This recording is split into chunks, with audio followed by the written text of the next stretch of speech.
If you remember in the book of Acts, the deacons were serving at the tables, and then they started to branch out in their ministry to preach and to do different things. But they originally made sure that everybody was satisfied, which is a wonderful role to have.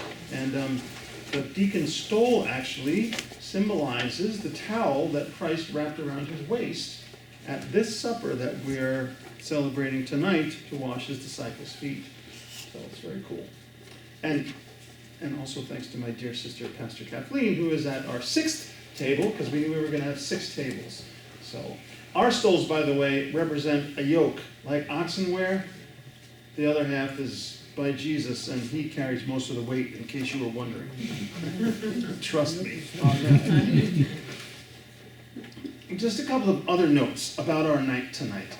As I mentioned in some of the announcements, it is not a Seder meal. A Seder meal, as you'll know if you've ever been to a Seder, has different food. We don't have a Seder plate, and the Seder meal is not what Jesus celebrated with his disciples. We know that for 2 reasons. The Seder meal only was developed in the Middle Ages, number 1. And number 2, the meal that we celebrate tonight, that Jesus celebrated with his disciples in John's Gospel, comes before Passover began. So he wouldn't be celebrating a Seder meal, right?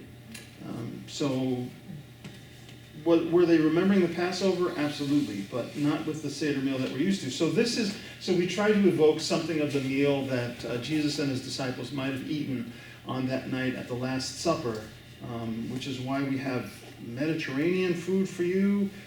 We just decided it would be cool to have a vegetarian meal. Thanks to Vicki for working with Dave Pellin to come up with the menu and get all the good food that you're going to enjoy together tonight. During the meal, there will be some readings taking place because we want you to enjoy the meal, but also to keep the focus on what we're doing. So I'm not saying you shouldn't have conversation. You should have conversation, but if you want to also tune into the readings while they're going on, that's something that you can do as well. We also have foot washing tonight, and we have some people who have already volunteered, but if you want to go forward for the foot washing, you're welcome to do that. Nancy and Vicki will be doing the foot washing tonight. So if the chair is empty, feel free to go up and have your feet washed. And it does not matter if you took a shower or not today. Well, it doesn't matter to me.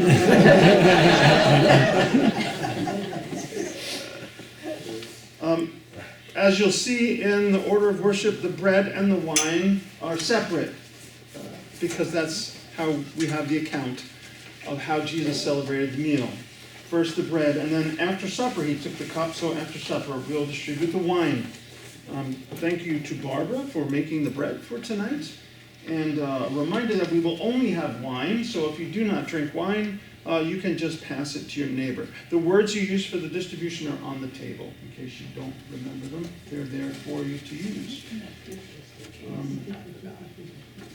The service ends with Psalm 22 being read and the altar that we're using for tonight being stripped.